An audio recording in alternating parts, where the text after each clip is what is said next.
BRSV విద్యార్థి నాయకులను వీణవంక పోలీసులు అరెస్టు చేశారు.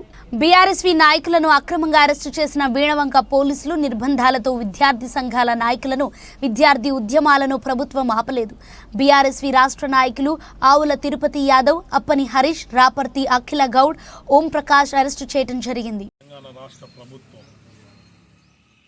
రేవంత్ రెడ్డి గారు ముఖ్యమంత్రి ఇచ్చిన తర్వాత అనేక గత రోజులుగా విఫలం చెంది విస్మయానికి ప్రజలు గురి అయినటువంటి సందర్భంలో విద్యార్థుల నుంచి విద్యార్థి సంఘాలు చైతన్యపరిచిన విషయాన్ని తెలుసుకొని ఈరోజు ఉస్మానియా యూనివర్సిటీలో అక్రమ నిర్బంధాలు కొనసాగించడం జరుగుతుంది.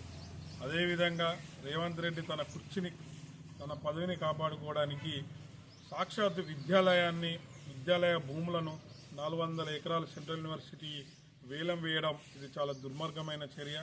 అదేవిధంగా గత కొన్ని రోజులుగా ఫీజు రీయింబర్స్మెంట్, స్కాలర్షిప్లు విద్యార్థులకు ఇయ్యక అనేక నానా అవస్థలకు గురిచేస్తున్నాయి. ఇట్టి విషయాలను విద్యార్థి సంఘ నాయకులు ప్రశ్నిస్తూ వారి మంత్రులను, అధికారాన్ని నిలదీసిన సందర్భంలో విద్యార్థి సంఘాల అక్రమ అరెస్టులు చేయడం ఇది దుర్మార్గమైన చర్య.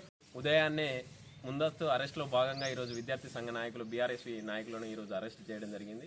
ఈరోజు ఈ రాష్ట్ర ముఖ్యమంత్రి గారికి సూటిగా విద్యార్థి సంఘ తరఫున మేము ఒకటే క్వశ్చన్ ఏదలుచుకున్నాం.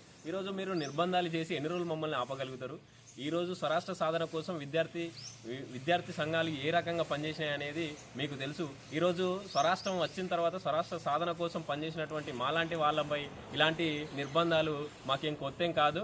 అదేవిధంగా ఈరోజు విద్యార్థి సంఘాలను అణిచివేయాలనే ఆలోచన మార్చుకోకపోతే మీ భవిష్యత్తు ఉండదని